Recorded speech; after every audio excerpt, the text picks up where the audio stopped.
What's your worst story from the throw him in the pool, he'll learn how to swim parenting style? I got pregnant at 13, mom allowed her new hubby to take me for the abortion, then he beat my ass when I got home from the procedure. She never asked, who, what, how. I'd been molested since I was 4 or 5 and somewhere in my stupid brain I guess I thought that sex was love. When I got pregnant again at 14, I was made to keep the baby to teach me a lesson. Again, no one asked. No one tried to educate me. Finally, at 25, my mom pissed me off with her cluelessness and in a fit of rage, I blurted examples of all the years of sexual abuse I endured and she said, "All these years, I thought Robert had been messing with you and that was the reason you were acting out." You guys, when I tell you that my head exploded at the same time all of the air left my body. I was stunned. She thought her now ex-husband had been molesting me, impregnated me not once, but twice, yet you never asked me. For clarity, it was never my stepdad. Your desire to be married to a serial cheater was far more important than my total health. She divorced him when I was 23, because she finally caught him with his best friend's wife. That was simply too much for her to handle. This explains why she shipped my daughter and I off to my grandparents, 3 months after her birth. My mom has always had an unnaturally close relationship with my oldest daughter. This conversation revealed why. For 12 years, my mom thought my daughter was fathered by her husband. Anyway, I finally learned about sex education/birth control from my 11th grade PE teacher. She saw my miserable self and did her best to mother and educate me at every opportunity. My dad was notorious for the rub dirt on it method when I got hurt as a kid. When I was 9, I was in a nasty motorcycle accident out in the desert. I broke and misplaced my fibula, the bone was protruding from my leg. My dad didn't want to end his desert trip early, so he told me not to look at it and to keep trying to walk. I was in so much pain anytime I would move I would black out. My brother was so concerned he urged my dad that we should go home.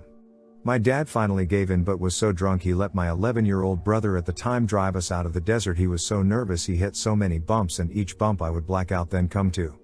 Once we got home he thought it would be best to sleep it off before going to the hospital. The next day I was admitted to the hospital and my dad was taken into custody by CPS.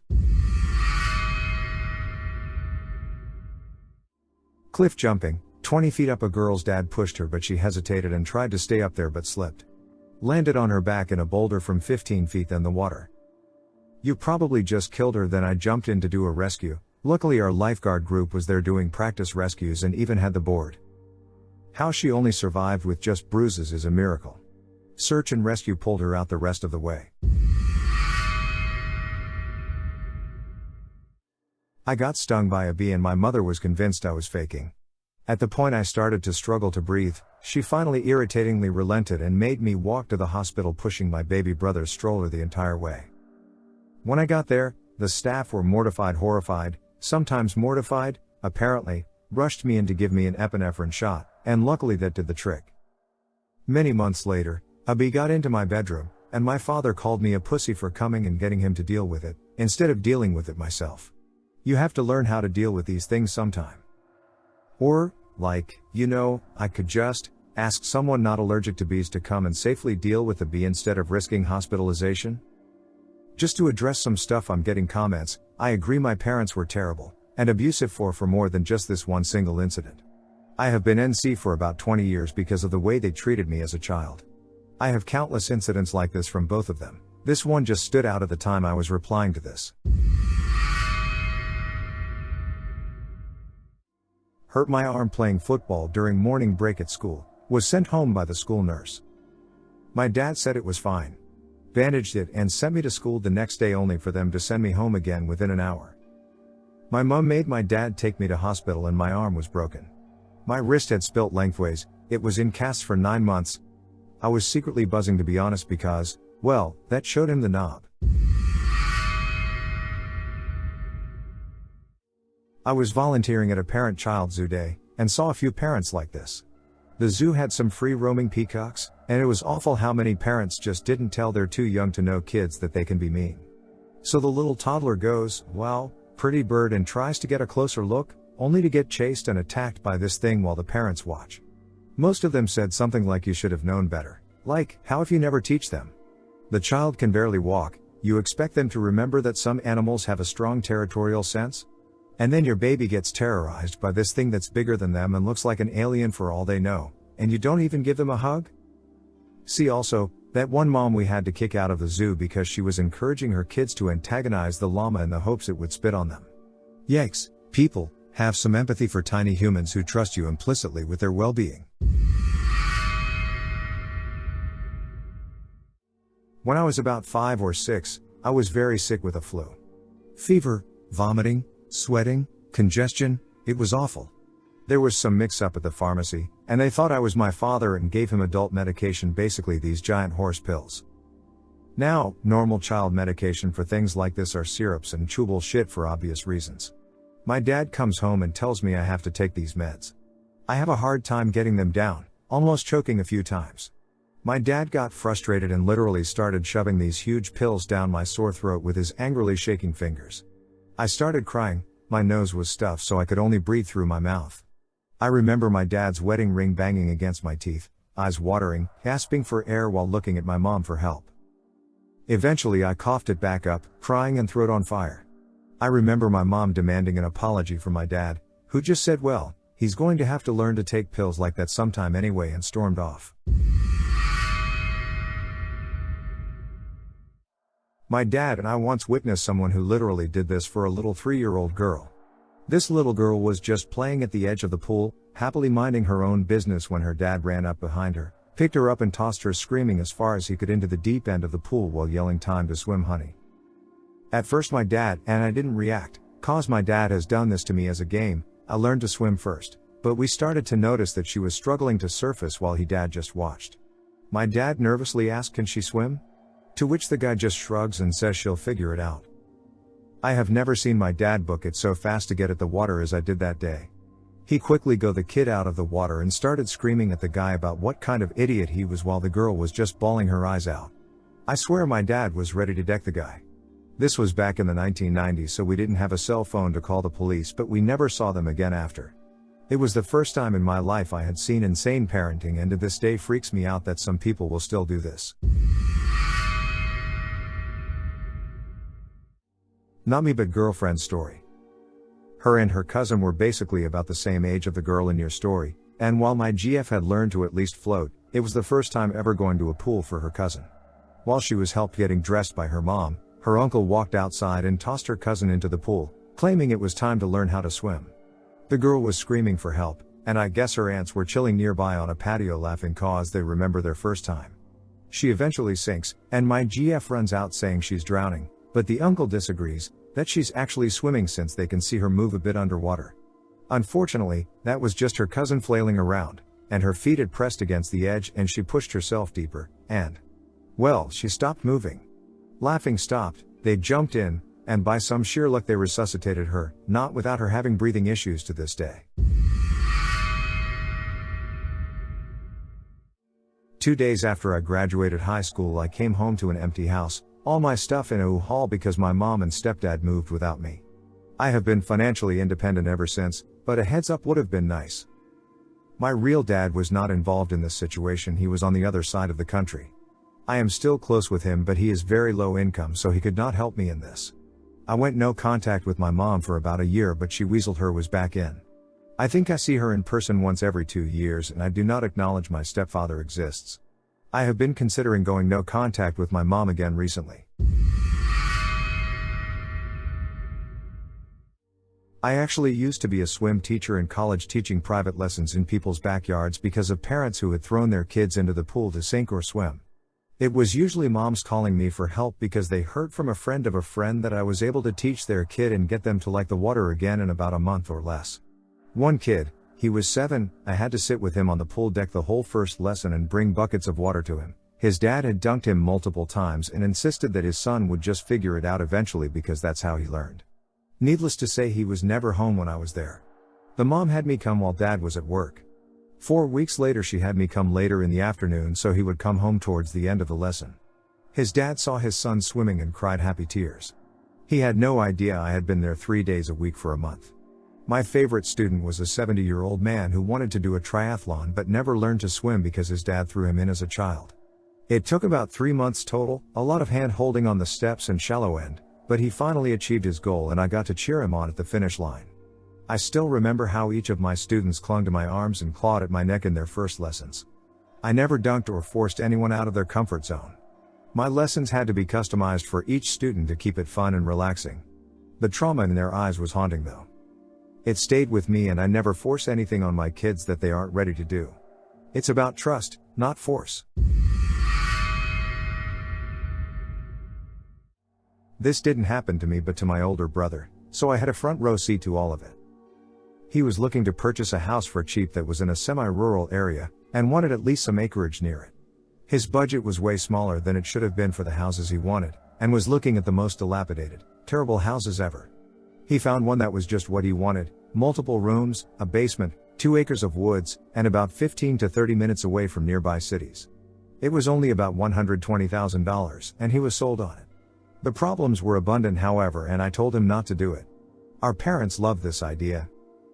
They pushed and encouraged him, looked at it and took pictures, helped fill out loan paperwork, and even started planning all of the restoration projects JT would need. My brother was committed all the way to the point of confirming the loan and moving there immediately.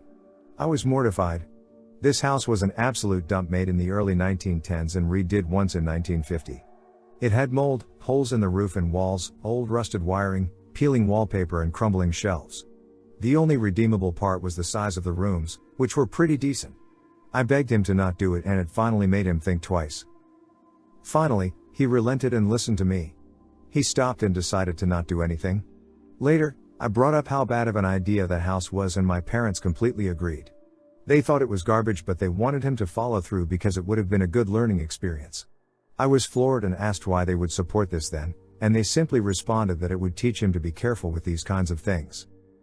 They were literally going to let him go into massive debt and struggle so hard in order to teach him to be more careful of opportunities, and they tried to push it and encourage it instead of just sitting down and explaining all of this. My mom's whole parenting style was sink or swim, but funny enough, it's when my mom tossed me in the pool. The summer between 1st and 2nd grade my family moved somewhere with a pool. My mom was adamant that I had learned to swim as a baby, so she bought floaties for my younger sister and refused to buy any for me because I already knew how to swim and was too big for floaties. When I refused to get into any part of the pool I couldn't walk in, my mom called me from outside the pool and promptly grabbed me and tossed me into the 6-foot end. And surprise! I didn't know how to swim. I remember splashing twice, hearing my mom yell at me to stop panicking, then I went under and tried swimming to the surface like I'd seen in movies and eventually got my head a bit above water, coughed out a bunch of water and started screaming for help before I went under again. My mom told me to stop making a scene and swim towards the edge. I made it to the edge and couldn't pull myself out of the pool, so my mom yelled at me to swim to the shallow end. When I tried to grab onto the edge to just pull myself to the shallow ends, my mom kept taking my fingers off the edge and yelling for me to stop playing and just swim. When I finally got to the shallow part, my mom and family just went, "See, you still remember how to swim. You never forget." That basically describes exactly how my parents would teach me anything. It wasn't really teaching at all. It was showing me once super quickly, then expecting me to fully grasp the concept because I was supposed to absorb that knowledge from observation alone apparently. And when I wouldn't get it on the first time, I would be berated or beat. When I was 6, my parents tried to teach me how to tie my shoes. They showed me super quick once, fast enough that I couldn't process what was happening, then told me to do it. I didn't understand and so they started yelling at me, telling me how I shouldn't even wear shoes because I was so stupid. I didn't learn how to properly tie my shoes until I was 18, and I had to teach myself. I still use the bunny ears method. The worst part of that was that people would make fun of me for not knowing how, and I couldn't explain the situation at home because they would have just thought that I was making excuses. Where I live, we have bags of milk. We have a pitcher where we place the bags, and I usually tie an elastic band around the corner that I snip open. One summer, when I was 5 or 6, I woke up bright and early because my brother was in summer school, so I'd have the whole morning to myself. I went to make a bowl of cereal, and when it was time to put the milk back, my mom tried to teach me how to tie the elastic band to the bag. I did it, but she had told me it was wrong and so beat me and told me to do it again. For the entire morning she would tell me that I was doing it wrong and beat me. By the time I had my cereal, it was noon and my brother had already come home. I don't even think I was doing it wrong because I've been doing it the same way since then. I'm pretty sure my mom wanted an excuse to beat me. 7 years old. Had an asthma attack at our camp in the middle of the night. At that time, treatment for an attack was a nebulizer machine that required electricity, which we didn't have at our camp. My parents kept telling me that I just had to calm down and breathe better so the attack would go away on its own. They only intervened hours later because they couldn't sleep because of all the noise I was making as I choked and gasped for air. We drove 3 hours back to our house, passing multiple hospitals along the way because they were embarrassed that I was in such bad shape and blamed me for just not breathing properly.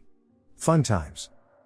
ETA, I've been trying to reply to everyone's questions, but there's a lot of them, so I'll just answer the most common ones here. I still have asthma, but it has been well managed for years now. I take Zinhale every day and Ventolin as needed. I've been no contact with my mother for over a decade. She's a narcissist who not only emotionally abused me but encouraged my older brother to do so as well. This led to him physically and sexually abusing me, and when I eventually confronted her on this, she said it was my fault for being such a bitch. I cut her out of my life and that's made a world of difference for my mental health. Obviously no contact with brother either.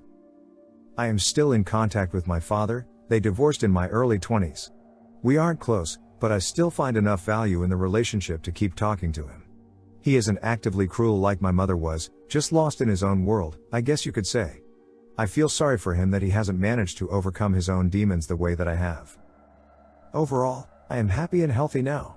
I have a lovely husband, and we've created a good life for ourselves. I do have PTSD from the years of abuse I lived through, but therapy and proper medication have helped tremendously. This actual thing. I was a lifeguard as high schooler. Some parent did this to their 5-year-old. Parent thought the kid was fine, because he wasn't splashing around, he was bobbing up and down with his arms going straight up and straight out. That actually means they're drowning. Had to jump in and grab the kid, who had swallowed significant amounts of water, and call an ambulance to check the kid out. Parent didn't want us to call the ambulance, but we told him it was the ambulance, or the police, because what he did could be considered child endangerment. Dad was losing his shit, screaming at me. A 17-year-old girl. Owner of the pool saw this, and he, former Navy dude, got up in the guy's face. Parent was banned from the pool for life. To this day, I'm convinced the guy was completely hammered. I was sexually assaulted and stalked from the ages of 14 up until 18. My parents refused to do anything to help me and denied me therapy because, according to my mom, she went through worse and turned out fine, and according to my dad, it was my teenage angst and I needed to get over it. They both told me to just deal with it because I'm not a little kid anymore. Now I'm 22 and still slowly breaking away from maladaptive coping mechanisms while trying to figure out what the hell is wrong with me with my shrink. So far we've got depression, an anxiety panic disorder, and PTSD. My therapist thinks there might be more, or at least a finer, more pinpointy term for my issues. I'm not okay, and I do think things would be different if my parents stepped the fuck up and were there for me when I needed them most. My dad wanted to teach me how to sail when I was 11. I was terrified of the ocean, but I wanted to spend the day with him, so it didn't matter much to me. I was on the sailboat, waiting for him to join me when I suddenly felt the boat drifting away from shore. He had untied the boat and was pushing it into the ocean. I was alone, not knowing how to sail and completely panicked. It was getting dark by the time I returned home. The worst part wasn't being stranded in the ocean. It was my disappointment. I really thought my father and I would have fun together, but nope.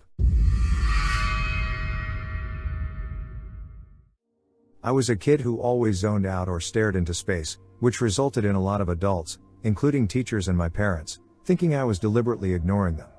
They tried everything, it's like I wouldn't even hear them when they yelled. Then I acted like I didn't even know what they were yelling at me for. What a little asshole, right? I was such a little idiot. I'd stop mid-sentence, zone out for sometimes even up to or past a minute, and then pick up my sentence right where I left off. Sometimes I would stop walking for no reason. It could take me upwards of hours to finish a page of maths homework. I was so slow that what took classmates 5 minutes to do could take me all of a lesson. My mom would tell me things, only for me to later insist she has never said that. She would call for me, and I wouldn't answer until she had to yell, at which point I would turn around and insist she didn't have to shout. In the end, it was always the same. A teacher would decide that if I didn't want to give them respect, I could just do things alone. I should have listened to them while they were explaining things if I was really interested in learning, right? So they stopped helping me when I didn't understand something they had already said. Because I should have been listening in the first place. Surely, this would get the message across, right? After all, this bratty little kid has to learn to listen. Well, as a result of stress, I had a grand mal seizure. I was taken to hospital where I was diagnosed with absence epilepsy, a form of epilepsy that doesn't have the tremors associated with typical seizures. A person having an absence seizure simply stares, having a completely still seizure with their eyes open. As a result of this, it often looks like someone is simply staring out into space, unresponsive, or ignoring you, when they may actually be having a medical emergency. So, during times when I would be ignoring a teacher, I was actually having an absence seizure. Suddenly, they would be yelling at me and I honestly didn't know why. Now I have to pay for seizure medication and therapy. Thanks for watching. Subscribe for more.